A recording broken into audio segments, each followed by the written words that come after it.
अस्सलाम वालेकुम। SM news के साथ मैं हूं मुक़द्दर रज़ा। एसएम न्यूज़ स्टूडियो में खुशामदीद। खबरों का सिलसिला बढ़ाते हुए हबशान करते हैं कराची के इलाके गुलस्तान जौहर ब्लॉक 8 में एक शख्स की टारगेट किलिंग हुई है।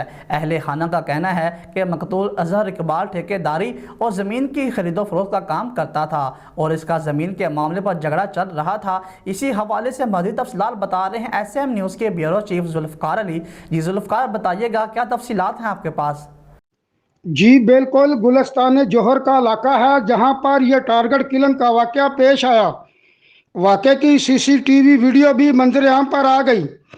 सीसीटीवी वीडियो में देखा जा सकता है कि कार सवार 3 बच्चों के साथ कार से उतरा, पैंट शर्ट पहना मुसल्लह शख्स शहरी पर फायरिंग करके फरार हो गया। पुलिस का कहना है कि मकतूल की शिनाख्त अजहर इकबाल के नाम से हुई है। फायरिंग का वाक़या रकम लेन देन का तनाज़ा है।